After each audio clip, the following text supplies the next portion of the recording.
ABP news पर साथ आपके मैं हूं कुमकुम बिंदाल और अब अपने पूरे परिवार के साथ लगातार बने रहिए एबीपी न्यूज पर, क्योंकि हम आपको देश के 21 डॉक्टरों के बड़े पैनल से जुड़कर कोरोना से जुड़ा हुआ हर सवाल आपके सामने रखेंगे। आपकी हर दुविधा और वो तमाम अफवाहें जो सोशल मीडिया में तैरकर आपको इस तरह के माहौल में और डरा रही हैं, बेचैन कर रही हैं, उन अफवाहों से भी करेंगे पर्दाफाश। 21 डॉक्टर्स का देश भर का बड़ा पैनल एबीपी न्यूज के साथ जुड़ा है ताकि आप घर बैठे रहें, वायरस से अलर्ट और वैक्सीनेशन को लेकर भी हर जानकारी आपके सामने होगी सीधी आसान शब्दों में। तो चलिए शुरुआत करते हैं हमारे इस खास डिस्कशन की। दर्शकों का सबसे पहला सवाल जाहिर तौर पर यही है, आपके मन में भी यही सवाल होगा कि जैसे अमेरिका को, इजराइल को मास्क से आजादी मिल गई है, 1 साल हो गया, आपको मास्क से आजादी कब मिलेगी? आइए एक्सपर्ट पैनल से जानें इस जवाब को। अभी ये खबर आ गई, लोग मचल गए कि जो बिडेन ने अनाउंस कर दिया अमेरिका में कि जिनके टीके पूरे हो गए, जिनको 2 टीके लग गए, 2 जैब्स लग गए, वो अपना मास्क उतार सकते होंगे उनके यहाँ। हमारे यहाँ तो हर तरह के कोरोना के स्प्रेडर्स है ना, सुपर स्प्रेडर हैं, बच्चों को बचाना है, हर तरह के हमारे यहाँ कॉम्बिनेशंस हैं। और इस समय तीसरी लहर की तैयारी है, तो ऐसा हम नहीं कर सकते, हमको ऐसी इजाज़त बिल्कुल नहीं है। हम लोग तो डबल मास्क लगा रहे हैं, वो 2 टीके पे मास्क उतार रहे हैं, तो ऐसा बिल्कुल हमारे यहाँ साइंटिफिकली उचित नहीं है। उनके यहाँ हुआ करे होगा, वो सेटिस्फाई होंगे अपने अरेंजमेंट से।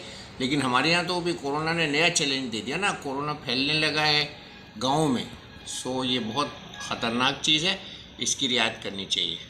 बहुत ज़रूरी है कि हम मास्क पहने, 2 गज की दूरी रखें और हम घर में रहें। बहुत शुक्रिया डॉक्टर वली, आप जुड़े हमारे साथ। इसी तरह एक्सपर्ट पैनल हमारे साथ जुड़ा हुआ है। एक दूसरा सवाल जो लगातार पिछले 1.5 महीने से सोशल मीडिया में तैर रहा है कि अगर आप डायबिटिक हैं, यानी कि डायबिटीज़ की दवा लेते हैं, आपको डायबिटीज़ है और उसके साथ आपको कोरोना हो जाए, तो दोनों दवाएं क्या साथ चल सकती हैं? हमारे साथ इस पर अभिलाषा जैन, डॉक्टर अभिलाषा जैन मौजूद हैं, जो खुद डायबिटिक एक्सपर्ट हैं। डॉक्टर अभिलाषा, क्या कहेंगी? कोविड में हमें डायबिटीज़ को कंट्रोल रखना बहुत ज़रूरी है और कंट्रोल रखने के लिए दवाइयाँ लेनी बहुत ही ज़्यादा ज़रूरी है। हमें नियमित रूप से अपनी दवाइयाँ, अगर आपकी खाने की गोली चल रही है शुगर की तो खाने की गोली, अगर आपकी इंसुलिन चल रही है तो इंसुलिन ज़रूर लें, बिल्कुल भी नहीं छोड़ें। और रेगुलर अपनी शुगर चेक करते रहें, उसको कंट्रोल रखें। अगर शुगर कंट्रोल नहीं है तो आप अपने एंडोक्रिनोलॉजिस्ट को ज़रूर दिखाएं और अपनी दवाइयों को एडजस्ट करा के शुगर कंट्रोल कराएं। हमने देखा है कि कोविड जिनको होता है और जिनकी शुगर कंट्रोल नहीं है, उनमें काफ़ी ज़्यादा सीरियस प्रॉब्लम्स, वेंटिलेटर की रिक्वायरमेंट, ऑक्सीजन की रिक्वायरमेंट, हॉस्पिटल में भर्ती होना, ये काफ़ी ज़्यादा कॉमन है। और उन्हीं पेशेंट्स में ही जो ब्लैक फंगस की इन्फेक्शन आप काफ़ी सुन रहे हैं आजकल हो रहा है, वो भी काफ़ी कॉमन है, स्पेशली जिनमें शुगर कंट्रोल नहीं है। तो इसलिए हमें ध्यान रखना है, डायबिटिक पेशेंट्स को ध्यान रखना है कि अपना शुगर अच्छे से कंट्रोल रखें। शुगर को कंट्रोल करने के लिए सबसे पहली चीज़ है अपना खाना कंट्रोल करें, डाइट कंट्रोल करें। मीठा, घी वाली चीज़ें, तेल वाली चीज़ें, फ्राइड चीज़ें, मैदे वाली चीज़ें, ये सब नहीं खाएं। दूसरी चीज़ मेडिटेशन, योगा, बाहर तो जा नहीं सकते हैं तो योगा एक्सरसाइजेस घर पे ही करें। तीसरी चीज़ अपना फिजिशियन को, एंडोक्रिनोलॉजिस्ट को अच्छे से दिखाएं, रेगुलरली दिखाएं और मेडिकेशंस लेते रहें। देखिए, बिल्कुल आसान भाषा में आपके सामने वो सवाल हमने रखे हैं, उन जवाबों के साथ जो न सिर्फ आपको जागरूक करेंगे बल्कि आपके परिवार को भी सुरक्षित रखेंगे। एक और सवाल आपके मन में होगा कि कितना ऑक्सीजन लेवल रहे जिससे कि आप खुद को सुरक्षित माने जब आप कोरोना संक्रमित हो। और दूसरा बहुत बड़ा सवाल जो हर किसी के जहन में है कि क्योंकि RT-PCR रिपोर्ट ज़्यादातर अब नेगेटिव आ रही हैं, तो अगर सिटी स्कैन में पॉजिटिविटी का हालात पता चल रहे हैं, ये पता चल रहा है कि आप पॉजिटिव हैं, तो कितने अंतराल में सिटी स्कैन कराना चाहिए, कितनी बार कराने से हानिकारक हो सकता है सिटी स्कैन? इसके लिए हमारे साथ BL कपूर अस्पताल के डॉक्टर संदीप नैयर जुड़े हुए हैं। देखिए, कोविड में अगर हम देखा जाए तो ऑक्सीजन जो होता है अगर 94% से ऊपर है तो हम कह सकते हैं कि ठीक है, घर में अगर आप मैनेज कर सकते हैं, बशर्ते कोई पेशेंट को बाकी प्रॉब्लम ना हो। ये नहीं कि सिर्फ ऑक्सीजन को ही देखना है। अगर किसी की सांस ज़्यादा फूल रही है तो डेफिनेटली वी विल थिंक कि इनको हॉस्पिटल लेके जाना है। मगर अगर किसी का सिचुएशन फॉल कर रहा है, स्पेशली जब 93% से नीचे जा रहा है, तब हमारे को ध्यान रखना है, क्योंकि इससे नीचे हमने देखा कि बड़ी फास्ट डिप होता है, बड़ी जल्दी वो पेशेंट हाइपोक्सिक यानी कि लो ऑक्सीजन के कारण वो उनको तकलीफ होनी शुरू हो जाती है। इसलिए एक लेवल जो हमारे गाइडलाइंस में कहा गया वो 94% है, लेकिन मैं ये भी कहूँगा किसी का 99% बेसलाइन रहता है और जल्दी से डिप हो रहा है 98, 97, 96 over a period of time, तो हमारे को ज़रा ध्यान रखना चाहिए, क्योंकि 94 तक कई बार इंतज़ार नहीं भी करना चाहिए। अगर पेशेंट को ज़्यादा तकलीफ हो रही है, सांस फूल रहा है, तो हमारे को पहले ही हॉस्पिटल पहुंचना चाहिए। कोविड के अंदर सबसे इम्पॉर्टेंट क्लिनिकल जजमेंट रहती है। ये सीटी स्कैन का जो एक चाल चल पड़ी है कि हर पेशेंट का हर दूसरे दिन तीसरे दिन सीटी कराना, ये अच्छी बात नहीं है। बार बार HRCT कराना काफ़ी खतरनाक भी हो सकता है, क्योंकि एक सीटी स्कैन में कराने में काफ़ी रेडिएशन जाती है। अब मैं मानता हूँ कि अब नए जो सीटी स्कैन आ गए हैं उनमें रेडिएशन उतनी नहीं है जितने पुराने सीटी स्कैन्स में थी, लेकिन फिर भी ये एक्सरे से कई गुना है, कोई 50 गुना 100 गुना, डिपेंडिंग ऑन कौन सा आप HRCT इस्तेमाल कर रहे हो। हमें क्लिनिकल एक्यूमेंट नहीं भूलना चाहिए। अगर मेरा पेशेंट ठीक हो रहा है, ऑक्सीजन बढ़ रहा है, मेरे मार्कर्स ठीक हो रहे हैं, ब्लड टेस्ट ठीक हो रहे हैं, तो मैं क्यों फालतू में उनका HRCT बार बार कराऊंगा। हाँ, अगर पेशेंट ज़्यादा सिक हो रहा है, ज़्यादा सीरियस हो रहा है और पहले उसने जल्दी करा लिया था, इसलिए मैं चाहता हूँ कि कोई भी अगर CT कराना है तो बहुत जल्दी नहीं कीजिए। पहले 7 डेज में अगर आप CT कराएंगे तो हो सकता है आपको गलतफहमी हो जाए कि आपको कुछ है ही नहीं प्रॉब्लम, क्योंकि ये CT स्कैन में चेंजेस ही लेट आते हैं। इसलिए CT स्कैन कराना भी है तो 7 डेज के बाद कराना है। लेकिन अगर उनके सिम्टम्स बहुत ज़्यादा खराब हैं और CT उतना अच्छा नहीं उतना बुरा नहीं था जितना उसने कराया था, तब कई बार हमें रिपीट करना पड़ता है। लेकिन मैक्सिमम कोशिश कीजिए कि अगर एक बार HRCT हो जाए वही बहुत है, ज़्यादा बार बार CT कराना बहुत हार्मफुल हो सकता है। तो ABP न्यूज पर आप देख रहे हैं कोरोना पर जनता के सवाल और डॉक्टर्स के जवाब। अब एक और सवाल आपके जहन में होगा कि बच्चों को कोरोना से कैसे बचाएं। डॉक्टर सर नाम देंगे इसका जवाब। जहाँ तक सवाल है बच्चों का, बच्चों के लिए भी डेफिनेटली जैसा कि तीसरी लहर में हम एक्सपेक्ट कर रहे हैं, सारी एज ग्रुप की तरह से ओल्ड एज में या एडल्ट्स में उसी तरह से तीसरी वेव में ये मान सकते हैं हम कि बच्चों को भी उतना ही इन्फेक्शन होगा, संक्रमण होगा, बिकॉज बाकी एज वाले जो लोग हैं उनको वैक्सीनेट हो चुके होंगे तो उनमें काफ़ी हद तक इन्फेक्शन के चांसेस कंपैरेटिवली कम हो जाएंगे। लेकिन बच्चे चूँकि वैक्सीनेटेड नहीं होंगे तो उनमें ज़्यादा चांसेस रहेंगे। तो इसलिए सारे इर्रेस्पेक्टिव ऑफ एज सारे ग्रुप और सारी एज ग्रुप के लोग इन्फेक्ट हो सकते हैं तीसरी वेव में। तो इसलिए मेरा मानना ये है कि उससे जिस तरह से दूसरी वेव में थोड़ा सा हम देख रहे हैं कि अव्यवस्थाएं हुई, तो उस तरह से तीसरी वेव में ना हो, तो उसके लिए हमको सारे उसी तरह से बेड्स असाइन करने पड़ेंगे। बच्चों के लिए भी उनके वेंटिलेटर्स भी स्पेसिफिकेशन उनके डिफरेंट होते हैं, तो वेंटिलेटर्स भी हमको उचित मात्रा में खरीदने पड़ेंगे। और हमको उसी तरह से ट्रेन नर्सेज, पैरामेडिक्स करने पड़ेंगे, मॉड्यूल्स बनाने पड़ेंगे। और जो के क्षेत्र में जो भी बाल रोग विशेषज्ञ हैं या पीडियाट्रिशियन जिनको कहते हैं, उनको भी हमें उचित मात्रा में भर्ती करना पड़ेगा या उनको इस तरह की जॉब असाइन करनी पड़ेंगी। और मुझे लगता है कि अगर ये हम कर पाएंगे तो हम जिस तरह से हमें दूसरी वेव में कष्ट हुआ उस तरह का मुझे लगता है कि इस तरह से कष्ट नहीं होगा और हम बहुत सारी जानें बचा पाएंगे। उम्मीद है हमारे ये जवाब आपके बहुत काम आएंगे, क्योंकि ये जितने सवाल हैं ये जनता के सवाल हैं। एक और सवाल आपके मन में होगा और बहुत ज्यादा इन दिनों सोशल मीडिया में तैर रहा है कि जिस तरह से वायरस म्यूटेट हो रहा है लगातार, उसमें मौजूदा वैक्सीन कितनी प्रभावी है? वैक्सीन नई वेरिएंट से भी बचाएगी क्या? डॉक्टर मधुरिका से जानिए इसका जवाब। कोरोना से एक बार इन्फेक्शन हो जाने पे एक ब्रॉड इम्यून रिस्पॉन्स हो जाती है बॉडी में, जिससे वो आगे होने वाले संक्रमण से भी वो बचाती है, वही इम्यून रिस्पॉन्स। तो ऐसा नहीं है कि एक बार अगर कोविड-19 से इन्फेक्शन हो गया है और दूसरी बार होता है तो वो भी उतना ही ज़्यादा कॉम्प्लिकेटेड हो सकता है। दूसरी बार इनफैक्ट जो इन्फेक्शन होगा वो थोड़ा एसिम्प्टोमेटिक फेज में ही चला जाएगा, क्योंकि बॉडी पहले से ही तैयार है अपने इम्यून सेल्स के साथ और वो उससे ज़्यादा बेहतर लड़ सकती है। और जो म्यूटेशंस होता है वो वायरस की इन्फेक्टिविटी तो वही होती है, वो वही सिम्टम्स प्रोड्यूस करते हैं, बट जो म्यूटेशंस होते हैं उसकी वजह से उसके ट्रांसमिशन की एबिलिटी और उसके कॉम्प्लिकेशंस पैदा करने की एबिलिटी वो बढ़ जाती है। तो एक बार अगर इन्फेक्शन हो चुका है तो बॉडी एडिक्वेट इम्यून रिस्पॉन्स कर लेती है, जिसकी वजह से आगे होने वाले इन्फेक्शन से वो थोड़ा बच सकती है। बट ऐसा नहीं कि वो इन्फेक्ट नहीं हो सकते, वो इंसान दोबारा इन्फेक्ट हो सकते हैं, लेकिन उनकी जो इम्यून रिस्पॉन्स वाले सेल्स हैं वो उसको प्रोटेक्ट जरूर करेंगे आगे। तो आपने सुना डॉक्टर मधुलिका को, लेकिन एक सवाल जो बार बार लोगों के मन में है और डर है कि अगर तीसरी वेव आई तो क्या ये बच्चों के लिए बड़ा खतरा लेकर आएगी। एक बार फिर से बच्चों के सवाल पर आते हैं, बच्चों को कोरोना से कैसे बचाएं। ये सवाल न सिर्फ वर्तमान के लिए महत्वपूर्ण है, आने वाले महीने भविष्य के लिए यानी तीसरी वेव के लिए भी महत्वपूर्ण है। जानिए डॉक्टर मीना क्या कह रही हैं इस पर।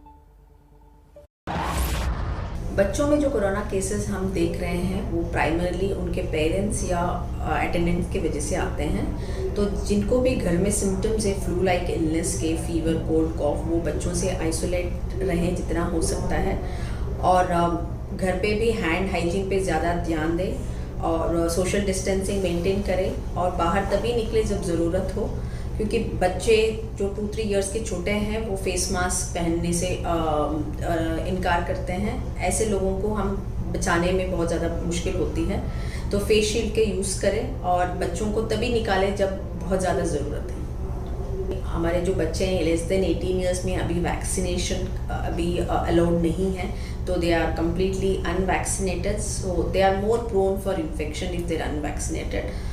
बट ये भी हमें फर्स्ट या सेकेंड वेव में देखा गया है कि बच्चों में सिवियरिटी कम होती है। इवन जो अभी इस सेकेंड वेव में हम इन्फेक्शन देख रहे हैं वो कंपेयर टू फर्स्ट वेव बहुत ज़्यादा है और सिम्टोमेटिक भी है, और कुछ लोगों को हॉस्पिटलाइजेशन की ज़रूरत भी पड़ रही है। मगर ये बोलना कि थर्ड वेव में बहुत सीवियर पेशेंट्स केसेस मिलेंगे और बहुत ज़्यादा इन्फेक्शन मिलेगा, ये बोलना अभी मुश्किल है। But yes, definitely there is a chance of third wave affecting younger ones also। तो आपने सुना कैसे लगातार डॉक्टर्स आपके मन की हर शंका, आपके मन का हर सवाल उसका जवाब दे रहे हैं। एक और सवाल आपके मन में होगा, कोरोना का पहला टीका लगते ही बुखार आता है, बहुत से लोगों को सर दर्द होता है, उस हाथ में भी तकलीफ होती है जहां पर वैक्सीन का पहला डोज लगा है। क्या करें, जानिए डॉक्टर MC मिश्रा से। ये कहना कि आप जमीन के नीचे होने वाली कोई चीज न खाएं, जैसे उसमें दाल, रोटी, चावल, मूली, शलगम सब आते हैं, तो ये बेकार की बात है। ये सब व्हाट्सएप यूनिवर्सिटी से ये चंडू खाने की खबरें हैं, इन पे ध्यान देना बंद करिए आप लोग, और अपना अच्छी प्रोटीन डाइट लें और बिल्कुल अपना ध्यान रखें। फ्लूइड्स, जो लिक्विड्स का हम बार बार कहते हैं, तरल पदार्थों का सेवन करें और अपना मनोबल पूरा ऊंचा रखें, और डॉक्टर से सलाह करके अपने ध्यान रखें स्वास्थ्य का और अपने परिवार का। अगर संक्रमण का जरा सा भी शंका होती है घर में तो अपने को आइसोलेट करें और अपने खाने का, अपने तरल पदार्थों का देखिए, टीका लगने के बाद थोड़ा बहुत बुखार आता है, बहुत ज़्यादा बुखार नहीं आता है, और आपका बुखार बहुत ज़्यादा है तो उसको टीके से मत जोड़िए। हो सकता है आपने टीका लगाने से जस्ट पहले कोविड कहीं से कॉन्ट्रैक्ट किया हो और आपको इन्फेक्शन लग गया हो, तो आप जो है उसका ये मान के चलिए कि टीके का जो बुखार है बहुत माइल्ड सा होता है और 24 घंटे में ठीक हो जाता है, और उसके लिए पैरासीटामोल आप ले सकते हैं। देखिए, तीसरी लहर पे चर्चा करना अभी व्यर्थ है। कैसे आएगी कि नहीं आएगी। अगर वैक्सीनेशन हमारा अच्छे से शुरू हो गया, लोग बचाव करते रहे, तो कहिए तीसरी लहर आए ही नहीं, या थोड़ी बहुत आए। तो इसलिए तीसरी लहर पे अभी हम समय व्यर्थ न करें, हम अभी दूसरी लहर से ही निपट लें अच्छे से, वही सबसे महत्वपूर्ण है, क्योंकि इस तरह की जो सुनामी आई है दूसरी लहर में वो बहुत सबको उसने परेशान किया है। अब केसेस कुछ कम होना शुरू हुए हैं, तो इसलिए आप इस पर ध्यान दें। अभी तीसरी लहर की चर्चा हम लोग कर लेंगे बाद में, और मैं समझता हूँ तीसरी लहर अगर हमारा टीकाकरण अभियान जैसे प्लान किया जा रहा है उसका, तो अगर वैसे चलता रहा तो हम शायद तीसरी लहर बहुत आराम से निकाल लें। तो डॉक्टर मिश्रा आपको बता रहे थे कि पहली डोज के बाद अगर बुखार आता है तो वो सामान्य है और डाइट भी आप सामान्य रख सकते हैं। एक और सवाल बहुत लोगों के मन में था और इसीलिए हमने इसका जवाब जानने की कोशिश की। सवाल ये कि स्टेरॉइड्स का लॉन्ग टर्म असर क्या होता है जो आजकल डॉक्टर्स कोरोना मरीजों को दे रहे हैं, और इसी से जुड़ा एक और सवाल है स्टेरॉइड से जुड़ा हुआ, वो मरीज जो होम आइसोलेशन में, जो घर में इलाज करा रहे हैं, उनका स्टेरॉइड्स लेना कितना सही है और कितने स्टेरॉइड्स उनको मिलने चाहिए? डॉक्टर स्वाति महेश्वरी इसका जवाब देंगे। जानिए। स्टेरॉइड एक ऐसी तरह की दवा है जिसे हम दो धारी तलवार बोलते हैं, क्योंकि एक तरफ जहां स्टेरॉइड जीवन दायिनी भी है और जीवन बचाती भी है, वहीं स्टेरॉइड जो है हमें नुकसान भी बहुत पहुंचाता है। देखा गया है कि अगर कोई लंबे समय तक स्टेरॉइड थेरेपी पर रहता है तो उसकी वजह से कई तरह की समस्याएं सामने आ सकती हैं, जैसे कि हड्डियां बहुत ज्यादा कमजोर हो जाती हैं, जो शुगर लेवल होता है शरीर का वो बढ़ जाता है काफी ज्यादा। उसके अलावा ब्लड प्रेशर शरीर का बहुत ज्यादा बढ़ सकता है। इसकी वजह से हमारी जो खून की धमनियां होती हैं उनमें भी एथेरोस्क्लेरोसिस यानी खून के धक्के जो हैं जमने की संभावनाएं जो हैं वो बढ़नी शुरू हो जाती हैं। आंखों पर ये बुरा असर डालता है, इससे कैटरेक्ट और ग्लोकोमा जैसी परेशानियां हो सकती हैं। वजन बढ़ाना, भूख बढ़ाना और तरह तरह की आने वाले समय पे कष्ट और परेशानियां भी हमने देखा है कि स्टेरॉइड के सेवन की वजह से बढ़ जाता है। जी हाँ, इस वक्त क्योंकि हम महामारी के समय में कोरोना के काफी ज्यादा मरीजों का घर में ही मैनेजमेंट कर रहे हैं और ऐसे समय में जब अस्पतालों में बेड मिलने की दिक्कत हो रही थी तो बहुत सारे लोग घर पर रह करके ही ट्रीटमेंट कर रहे हैं और ऐसी स्थिति में स्टेरॉइड का इस्तेमाल घर पर रह करके भी किया जाता है। देखा जाए तो जो ऐसे मरीज हैं जिनका ऑक्सीजन लेवल फॉल हो रहा होता है या जिनको बुखार बहुत तेज चल रहा होता है और टूट नहीं रहा होता है बुखार, या जिन लोगों के इन्फ्लेमेटरी मार्कर्स बहुत ज्यादा बढ़े हुए होते हैं या जिनको सांस लेने में दिक्कत हो रही होती है, ये खास तौर से ऐसा वर्ग होता है जिसमें हमें स्टेरॉइड देना पड़ता है, क्योंकि इन लोगों को स्टेरॉइड से फायदा होता है और अभी कोरोना के संक्रमण में खास तौर से ये बात देखी गई है। तो ये एक ऐसा वर्ग है जिन्हें हम घर में रह करके भी स्टेरॉइड देते हैं, लेकिन वहीं जब स्टेरॉइड दिया जाता है तो साथ में इस बात का भी ध्यान रखना होता है कि उनका ब्लड प्रेशर, उनका शुगर लेवल, खासतौर से ऐसे लोग जिनको कि पहले से ब्लड प्रेशर की बीमारी है या जिनको पहले से शुगर की प्रॉब्लम है, डायबिटीज है, उन सभी लोगों को खासतौर से बोला जाता है कि जब आप स्टेरॉइड का सेवन करेंगे तो इसकी वजह से शुगर लेवल भी बढ़ता है, ब्लड प्रेशर भी बढ़ता है। तो ऐसे मरीजों को हम पहले से आगाह करते हैं कि स्टेरॉइड लेने के बाद आपकी ये समस्याएं और बढ़ सकती हैं, इसलिए आपको इन सभी चीजों को मॉनिटर करना बहुत ज्यादा जरूरी है, ताकि अगर ये लेवल्स बढ़े तो हम उसके अनुपात में जो ब्लड प्रेशर की मेडिसिन है या जो डायबिटीज की मेडिसिन है उसका अनुपात भी उतना बढ़ा सके, ताकि कोई दिक्कत परेशानी ना हो मरीजों को और वो जल्दी ठीक हो। सवाल आपके, जवाब डॉक्टर्स के एबीपी न्यूज पर लगातार जारी है। एक और सवाल आपके मन में अभी अभी कुछ दिनों से उठ रहा होगा कि सरकार ने जिस तरह से वैक्सीन का जो ड्यूरेशन है वो बढ़ा दिया, यानी कि पहली डोज से दूसरी डोज के बीच का गैप बढ़ाने से क्या बदलेगा? डॉक्टर नीरज निश्चल हमारे साथ जुड़े हुए हैं, वो आपको देंगे पूरी जानकारी।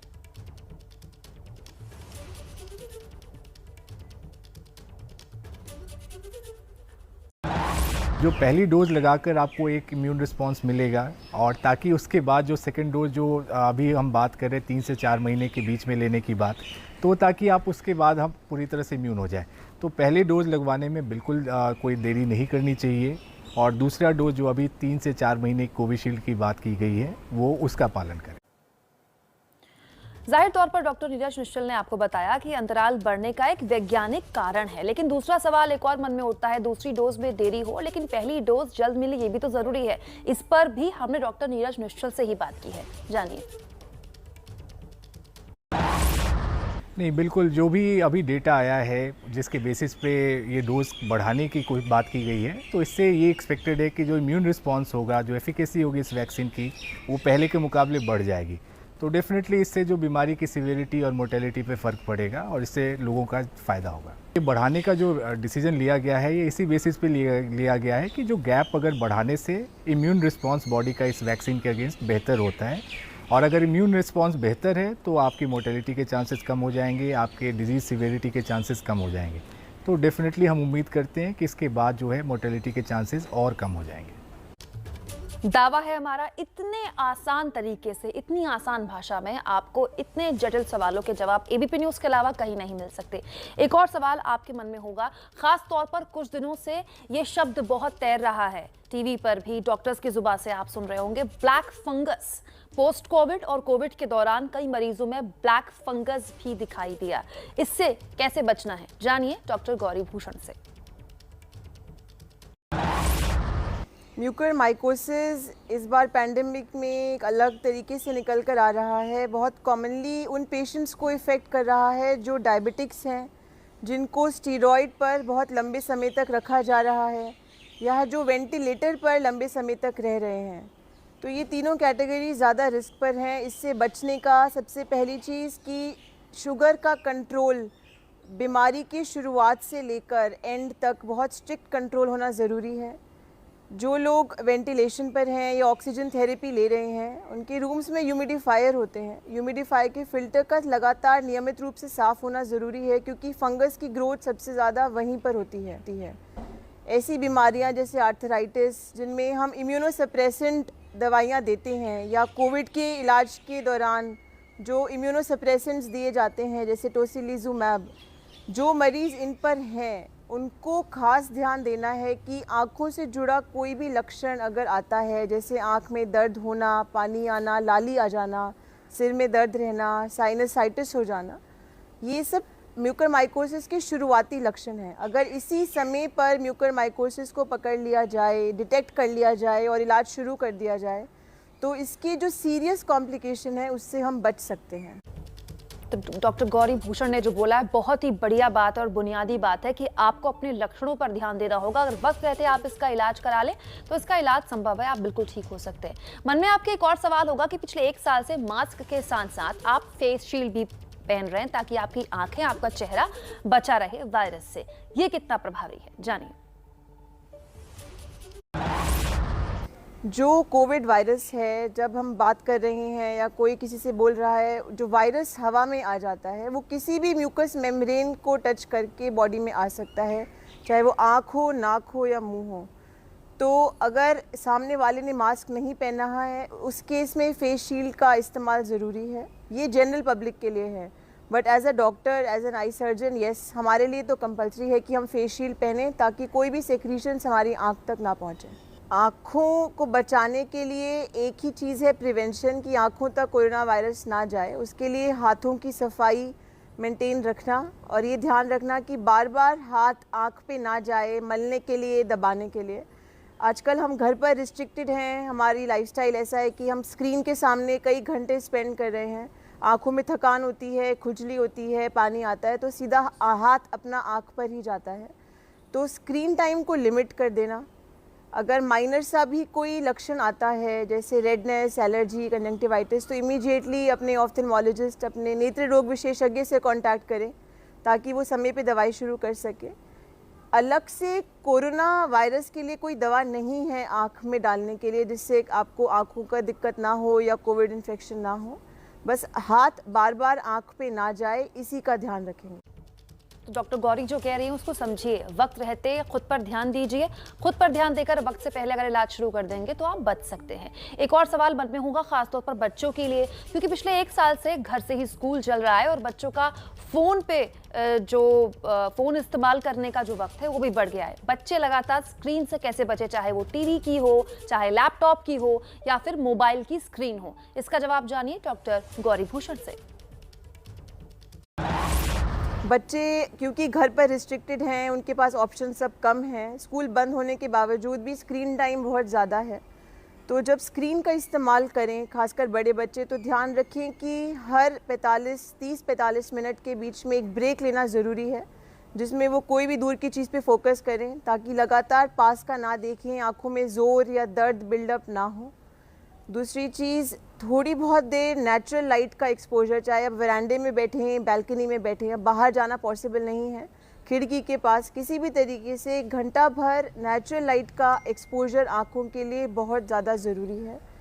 जो छोटे बच्चे हैं उनको किसी भी ऐसी एक्टिविटी में, चाहे वाटर गेम हो, चाहे बोर्ड गेम हो, उनमें एंगेज करके रखना ताकि उनका स्क्रीन टाइम लिमिट हो।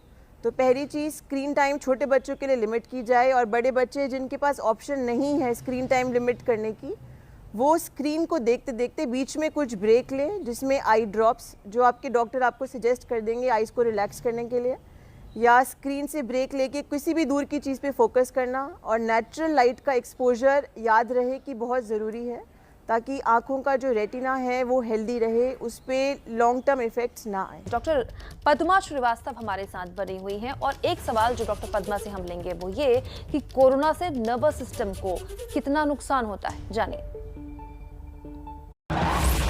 पहले ही फर्स्ट वेव में जब हमारा डाटा आया था वुहान से, उसमें भी पता चला कि जो मरीज कोरोना के संपर्क में आके भर्ती हो रहे थे, हॉस्पिटलाइज पेशेंट्स में ये देखा गया कि कुछ मरीज को ब्रेन स्ट्रोक, लकवा हो रहे थे, ये जो दिमाग तोड़ बुखार, इंसेफेलाइटिस हो रहे थे, डीमाइलिनेशंस हो रहे थे, दौरे पड़ रहे थे, पैरालिसिस हो रहा था। तो इस तरह के चीज़ें, इस तरह के डाटा उस समय भी आया था। परंतु जब हमारे पास फर्स्ट वेव में, हमारे इंस्टीट्यूट में, हमारे भारत देश में भी ये भी देखा गया कि इनके अलावा कोई बुखार नहीं, कोई खांसी नहीं, कोई इन्फ्लुएंजा लाइक इलनेस जो ILI कहते हैं वो कुछ भी नहीं, फ्लू नहीं है, पर लोग को एक तरफ से एकदम से लकवा हो जाना, मुंह टेढ़ा होके बोली बंद हो जाना, बेहोश हो जाना, इस तरह लोग इमरजेंसी में आ रहे थे और जब उनकी RT-PCR किए वो पॉजिटिव निकल रहे थे। तो एक presentation feature as a presenting symptom ही लकवा, ब्रेन स्ट्रोक और ये अटैक्स के रूप से भी कोविड वो प्रकटित हो रहा था। उसके अलावा ये देखा कि इन लोगों में बिसाइड्स ब्रेन अटैक्स, मतलब वो खून की नली या जम जाती या खून की नली फट के ब्लीडिंग हो गया, इसके अलावा कई तरह के इंसेफेलाइटिस, एडम, मतलब कहीं ज़्यादा ब्रेन में इफेक्ट हो जाती है, डीमाइलिनेशन कहते हैं, और ये जो पैरालिसिस, गिलियन बैरे सिंड्रोम के नाम आपने सुना होगा, उस तरह के बीमारी, क्रेनियल नर्व पॉलिसीज, जो दौरे पड़ना है, इस तरह का। इसके अलावा एक और महत्वपूर्ण चीज़ ये है कि जो कोविड से बच गए, कोविड सर्वाइवर्स में हम देखेंगे कि 3 महीने तक इन लोगों में भी क्लॉट्स की प्रॉब्लम आती है, इसीलिए ब्लड थिनर्स चलते रहते हैं। इन लोगों में मेंटल फॉग, एक तरह के कन्फ्यूजन, हेडेक बना रहना, सिर दर्द 3 महीने 4 महीना, चक्कर आना, एक्सट्रीम फिटीग, ये भी देखा गया। और आजकल जो है सारे दुनिया में मल्टी कंट्रीज का एक रिसर्च चालू है, अभी भी चल रहा है।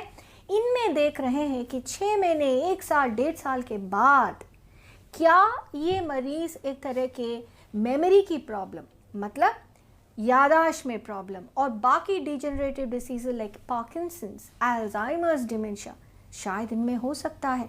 तो इनका भी कहीं रूप से क्लिनिकल, इमेजिंग, बायोकेमिकल, ये सब रिसर्च भी चालू है। तो पॉजिटिव होकर नेगेटिव होने के बाद भी खुद पर बहुत ध्यान आपको रखना है और कम से कम लगातार खुद को 6 महीने तक मॉनिटर करना है, ये कह रही हैं डॉक्टर पद्मा। लेकिन डॉक्टर पद्मा से हम एक और सवाल का जवाब जानेंगे, वो ये है कि जब ऑक्सीजन की कमी होती है, ऑक्सीजन लेवल कम होता है शरीर का, तो उससे ब्रेन सेल्स को क्या नुकसान होता है तो कितना होता है, जानिए। ऑक्सीजन की कमी से सबसे तेज और सबसे ज़्यादा नुकसान ब्रेन को है, क्योंकि हमारे मस्तिष्क में ऑक्सीजन को स्टोर करने की कोई सुविधा नहीं है। ब्रेन को हर सेकंड, हर मिली सेकंड ऑक्सीजन और ग्लूकोज पहुंचना ही है। जैसे आपका जिगर है, एक स्टोर हाउस है, और कहीं जगह पे हमारा मसल्स है, किडनी है, हार्ट है, उसमें कुछ ना कुछ स्टोरेज होती है। मतलब अगर, इसीलिए तो आप फास्ट करते हो, फास्टिंग में भी अगर लिवर से ग्लूकोज बाहर आके सारे ऑर्गन्स में सप्लाई हो जाती है, पर ब्रेन में अगर खून की नली बंद कर दिया, ऑक्सीजन नहीं पहुंचा, बेहोश हो जाएगा। अगर किसी को जैसे गला दबा दिया, 3 मिनट में बेहोश हो गया। तो ऑक्सीजन की कमी सबसे ज़्यादा, सबसे तेज, सबसे सीवियर ब्रेन पे इफेक्ट आती है। देखिए, एबीपी न्यूज़ का मकसद आपको डराना नहीं है, हम केवल आपको जागरूक करना चाहते हैं, क्योंकि इस वायरस को आप जितना समझेंगे, जितना स्टडी करेंगे, आप उसकी कमजोरियों को उतनी जल्दी भांप पाएंगे और आपकी लड़ाई इसके खिलाफ उतनी मजबूत हो पाएगी। एक और सवाल हर किसी के मन में है, क्योंकि 3 दिन पहले खबर आई कि बच्चों पर ट्रायल वैक्सीन का शुरू हो गया है, तो फिर हम कब तक माने कि बच्चों के लिए वैक्सीन उपलब्ध हो जाएगी, जानिए ICMR से जुड़ी हुई डॉक्टर सुनीता से। बच्चों के लिए दो तरीके की वैक्सीन है। एक तो हमारी जो भारत बायोटेक है वो वैक्सीन बना रही है जो कि 2 से लेके 18 साल के बच्चों के लिए है। उसका भी ट्रायल्स का इमरजेंसी ऑथराइजेशन मिल चुका है और बेसिकली ये ट्रायल्स इंडिया के डिफरेंट हिस्सों में किए जाएंगे। एंड जो कि हमें पता है कि भारत बायोटेक का ऑलरेडी जो कोवैक्सीन है बहुत सेफ़ है।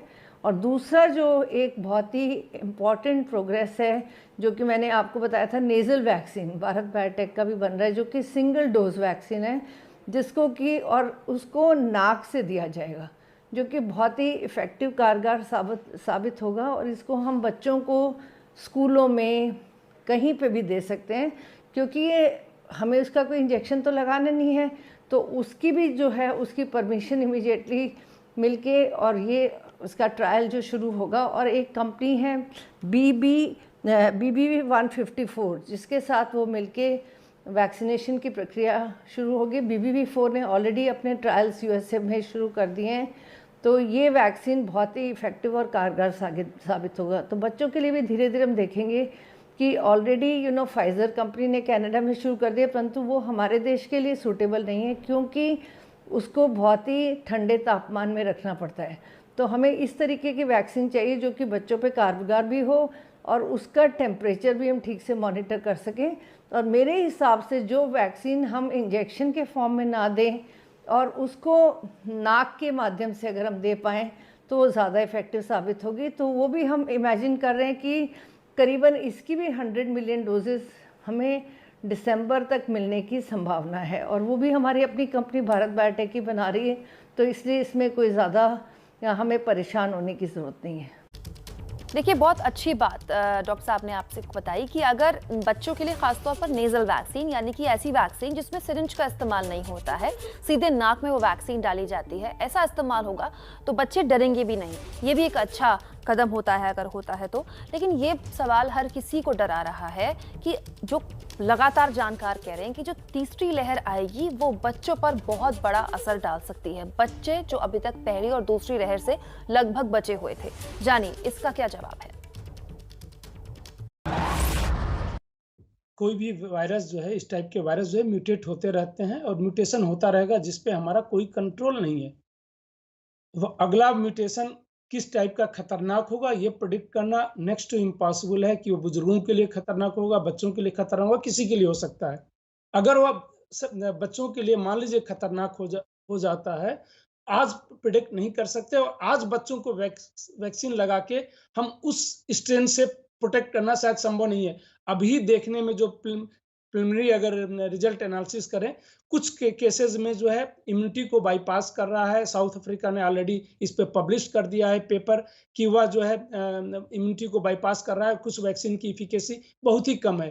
तो ये कि हम सबको वैक्सीन अभी लगा दें बच्चों को, क्योंकि आज की डेट में बच्चे जो है माइल्ड डिजीज है, उनमें बहुत ही सीवियरिटी नहीं है। रेयर छोड़ दिया जाए तो ओवरऑल 15 करोड़ से ज्यादा केसेस में हमें जो है बच्चों का वैक्सीनेशन का जो है अभी जस्टिफिकेशन नहीं है, लेकिन एविडेंस जनरेट करना चाहिए। जो अभी क्लिनिकल ट्रायल शुरू होगा उसमें कम से कम हम एविडेंस जनरेट कर लेंगे कि अगर कल कोई ऐसा वायरस आता है तो उसके अगेंस्ट तुरंत जो है वैक्सीन बना के दिया जा सकता है। एक ये है, लेकिन माँ को देने से जो है, माँ अभी एडल्ट सारे को दे रहे हैं तो उस माँ अपने आप कवर हो जाएंगी। सिर्फ अभी जो है थोड़ा सा प्रिकॉशंस के साथ गर्भवती महिलाओं को देना चाहिए, क्योंकि हमें नहीं पता कि हार्म और बेनिफिट को अगर हम एनालाइज करें तो कितना होगा। जो अंदर भ्रूण पैदा हो रहा है उसमें अगर लॉन्ग टर्म वैक्सीन ने कुछ प्रॉब्लम किया तो उसके बारे में हमें कोई आइडिया नहीं है इस बारे में। तो इसलिए अभी उस पे जो है, जो अभी रिकमेंडेशन भी आया है कि वह इन्फॉर्म डिसीजन लें कि उनको वैक्सीन लेना है कि नहीं लेना है। ओवरऑल जो है उनको अभी भी मैं ये कहूँगा कि अनटिल अनलेस बहुत ज़्यादा रिस्क ना हो, लेने की जरूरत नहीं है, क्योंकि लार्जली इवन जो प्रेग्नेंट लेडी हैं और ये यंग हैं, यंग में अभी भी जो है इफ़ यू कंपेयर जो एल्डरली से हैं खतरा कम है। हमें सबसे ज़्यादा प्रायोरिटी अभी वैक्सीनेशन की जो है एल्डरली कोमॉर्बिड कंडीशन जो 45 साल से ऊपर के लोग हैं और ग्रेजुअली जो है फिर 30 के ऊपर के लोग, और ऐसे कवर करना चाहिए था। देखिए, जो मौजूदा डेटा है उसके हिसाब से अभी तीसरी लहर के लिए कुछ भी कहना बहुत जल्दबाजी होगी, क्योंकि कई देशों ने दूसरी लहर पर जिस तरह से काबू पाया है वहां तीसरी लहर आई ही नहीं। तो अगर हम दूसरी लहर को बेहतर तरीके से मैनेज कर लें, अपने आप को उसके लिए तैयार कर लें, तो हो सकता है कि तीसरी लहर आए ही ना। लेकिन एक और सवाल आपके मन में होगा, प्लाज्मा। जी हाँ, पिछले 2 महीने लगातार सोशल मीडिया में प्लाज्मा को लेकर खूब मारामारी रही।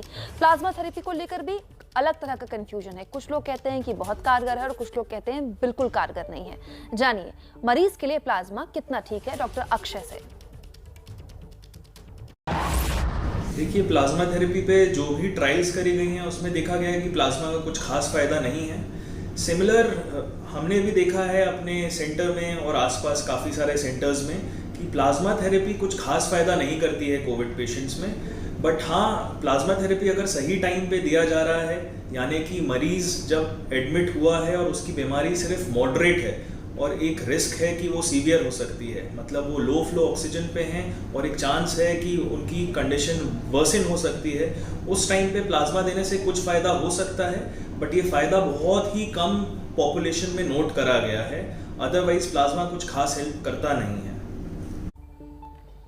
तो लगातार डॉक्टर्स ये कह रहे हैं कि प्लाज्मा का कोई खास बेनिफिट नहीं है, लेकिन उसके बावजूद मुश्किल ये है कि अगर डॉक्टर किसी मरीज के रिश्तेदार को ये कह दें कि आपके मरीज को प्लाज्मा चाहिए, तो प्लाज्मा के लिए वो मारामारी करता है। तो ये बेहतर होगा कि खास तौर पर प्लाज्मा थेरेपी के लिए कोई गाइडलाइंस जारी कर दी जाए और इसके इस्तेमाल पर रोक लगा दी जाए, ताकि इसकी कालाबाजारी भी ना हो और रिश्तेदार परेशान भी ना हो। और एक और सवाल, क्योंकि कोविड सीधा फेफड़ों पर अटैक करता है, फेफड़ों को नुकसान पहुंचाने की आशंका ज्यादा रहती है, तो वो लोग जो पहले से स्मोक करते हैं, सिगरेट पीते हैं, क्या उनके फेफड़े जल्दी खराब होंगे अगर वो कोरोना पॉजिटिव हो गए? तो जानिए डॉक्टर परिणीता कौर से। जो लोग सिगरेट पीते हैं उनके फेफड़े कहीं ना कहीं ऑलरेडी पहले से इफेक्टेड होते हैं, तो कोविड वायरस उन लोगों को ज़्यादा इफेक्ट करता है जिनके फेफड़े पहले से ही थोड़े ख़राब हों, या जो लोग इम्यूनो कॉम्प्रोमाइज्ड हों, या डायबिटिक्स हैं, या उनको पहले से किसी दमे की बीमारी या COPD की बीमारी है। इसलिए जो लोग सिगरेट पीते हैं वो ऑलरेडी एट रिस्क हैं, तो उन लोगों के लंग रिजर्व्स कम रहते हैं। इसलिए ये ज़रूरी नहीं है कि कोविड उनको इफेक्ट करेगा, लेकिन अगर उनको कोविड इफेक्ट करता है तो उनके लंग्स पे ज़्यादा असर पड़ने के चांसेस हो सकते हैं। और अब डॉक्टर BS शेरवाल से जानिए कि ऑक्सीजन अगर डिप कर जाए, आप होम आइसोलेशन में हैं, तो अचानक ऐसा क्या करें घर में कि ऑक्सीजन नॉर्मल आ जाए? एक तो हवादार कमरा, आप विंडो खोल के रखिए ताकि एयर क्वालिटी बहुत इंपॉर्टेंट है उसमें। आप अगर स्मोकिंग करते हैं तो इस दौरान स्मोकिंग बिल्कुल ना करें, और अपना खाना डाइट जो है उसमें कुछ चेंजेस करिए। कुछ एक ऐसे फ्रूट्स हैं जो आपको खाने चाहिए, जैसे ब्लैकबेरी या स्ट्रॉबेरी, ब्लूबेरी, ये बहुत अच्छे होते हैं ऑक्सीजन के लिए, तो आप ये खाएं। एंटीऑक्सीडेंट ऐड करिए अपनी डाइट में, और हाइड्रेट रखिए अपने आप। और अब हमारे साथ जुड़ गए डॉक्टर यासिर इस्लाम, जो आपके मन में एक और सवाल जो उठ रहा है उसका जवाब देंगे। और सवाल यह है कि दूसरी डोज कितनी जरूरी है? पहली ले ली है वैक्सीन की डोज, आपने दूसरी लेनी है, जरूरी है क्या? जानिए डॉक्टर यासिर से। जब कोविड की पहली वैक्सीन लगती है तो शरीर में एंटीबॉडी बन जाते हैं। तो ये एंटीबॉडी जब नेचुरल इन्फेक्शन होता है कोविड का तब भी बनते हैं, बट जो भी शरीर में एंटीबॉडी बनते हैं उनका एक पर्टिकुलर समय होता है जो शरीर में वो रहते हैं। कुछ समय बाद वो एंटीबॉडी ख़त्म हो जाते हैं, वो फिनिश हो जाते हैं। तो जब हम वैक्सीन लगाते हैं फर्स्ट डोज, उस डोज के बाद हमारे शरीर में एंटीबॉडी बनते हैं, बट वो वैक्सीन लगाने के बाद जो एंटीबॉडी बनते हैं वो एक पर्टिकुलर ड्यूरेशन के लिए रहते हैं, प्लस वो इतने ज़्यादा नहीं बनते कि जो हमारे शरीर को कंप्लीटली पूरी तरह से कोविड से बचाए। तो ये बहुत ही ज़रूरी हो जाता है कि हम अपना सेकेंड डोज ज़रूर लगाएं, ताकि जो हमारे एंटीबॉडी बने हैं वो एंटीबॉडी हमें लॉन्ग टर्म इम्यूनिटी दें, लंबी देर के लिए हमें कोविड से बचाए रखें। वैक्सीनेशन को लेकर एक और सवाल जो आजकल खूब उठाया जा रहा है कि डोर टू डोर वैक्सीन क्यों ना लगाई जाए, क्यों कोरोना वैक्सीन के लिए लोगों को लंबी कतारों में लगना पड़े। जानिए वीके पॉल से इसका जवाब। उसको लेकर हम कब तक ये कह पाएंगे? पिछली बार कहा ना कि हमारा जज्बा है कि सबको वैक्सीनेट करेंगे। पिछली बार दिखाए ना आपको कि इतना वैक्सीन का प्रोडक्शन जो है हमें दिखाई दे रहा है, तो आप हिसाब लगा लीजिए, उसमें सबको मिल जाएगा वैक्सीन। क्या सर, प्लाज्मा पे कोई निर्णय? प्लाज्मा पे कोई निर्णय? वो अभी कुछ कार्रवाई चल रही है ग्रुप में, अभी मेरे पास नहीं है। पता ऐसा कभी आएगा कि हम घर पर टीका लगवा पाए? अभी मैं इसका जवाब नहीं दे सकता। घर में नहीं लगाना चाहिए, थोड़ी देर ऑब्जर्व करना पड़ता है, सेफ नहीं है कि घरों में लगाएं अभी। ठीक है, अभी हम AFI के लिए वॉच करते हैं ना 30 मिनट्स, कुछ हो जाए, कोई रिएक्शन हो जाए तो फिर ठीक है। इसके साथ साथ एक और सवाल जाहिर तौर पर महत्वपूर्ण है कि लगातार कोरोना महामारी के दिनों में हम देख रहे हैं कोई भी राज्य सरकार हो, वहां के सरकारी अस्पतालों पर बहुत ज्यादा दबाव है। क्यों, जानिए डॉक्टर राणा से। देखिए, अगर टोटल देश के स्वास्थ्य व्यवस्था और उसकी संरचना की आप बात करें तो जो मैक्सिमम लोगों का जो इलाज है वो सरकारी अस्पतालों में ही होता है। जब मैं सरकारी अस्पताल की चर्चा कर रहा हूं तो मैं सिर्फ बड़े अस्पतालों की नहीं चर्चा कर रहा हूं। इसमें बड़े अस्पताल भी हैं, जैसे ऑल इंडिया इंस्टीट्यूट है, जैसे राम मनोहर लोहिया हॉस्पिटल है, सफदरजंग हॉस्पिटल है और तमाम बड़े बड़े हॉस्पिटल्स हैं। लेकिन यहीं पे सरकारी अस्पताल का ताना बाना ख़त्म नहीं होता। यहाँ से आप आगे बढ़ेंगे तो देश के कोने कोने में मेडिकल कॉलेजेस हैं, डिस्ट्रिक्ट हॉस्पिटल्स हैं, रेफरल हॉस्पिटल्स हैं, प्राइमरी हेल्थ सेंटर्स हैं, एडिशनल प्राइमरी हेल्थ सेंटर्स हैं। तो ये एक बहुत बड़ा चेन है सरकारी अस्पतालों का या सरकारी स्वास्थ्य व्यवस्था का, और ये सारा चेन हमारे देश के लोगों के इलाज में लगा हुआ है। जो रूटीन बीमारियां हो तो, या जैसे इस तरह का कोई बड़ा प्रकोप आ गया तो, या और भी जैसे विश्व की सबसे बड़ी जो वैक्सीनेशन ड्राइव जो लॉन्च हुई 16 जनवरी को, वो तो ये सारा समझिए कि इसका जो मेन जो एग्जीक्यूटर्स हैं या जहाँ ये होता है सरकारी अस्पतालों में। मैं जब ये कह रहा हूँ, मैं ये कतई नहीं कह रहा हूँ कि प्राइवेट हॉस्पिटल का योगदान नहीं है। प्राइवेट हॉस्पिटल का भी बहुत बड़ा योगदान है, और प्राइवेट हॉस्पिटल में भी वैसे ही है। बड़े कॉरपोरेट हॉस्पिटल्स हैं, फिर छोटे मतलब फिर मीडियम साइज नर्सिंग होम्स हैं, फिर सोलो डॉक्टर्स प्रैक्टिस करते हैं। तो ये लोग भी बहुत बड़ी जनसंख्या का ये लोग भी ट्रीटमेंट कर रहे हैं, इलाज कर रहे हैं। लेकिन जो मेन जो व्यवस्था है, वो असली व्यवस्था स्वास्थ्य का जो उसका वहन करना पड़ता है इलाज के लिए, वो सरकारी अस्पतालों पे ही है। तो अब अगर सरकारी अस्पताल ही मैक्सिमम लोगों का इलाज कर रहा है तो नेचुरली इस तरह की महामारी में उसी हिसाब से सरकारी अस्पतालों पे लोग ज़्यादा आएंगे।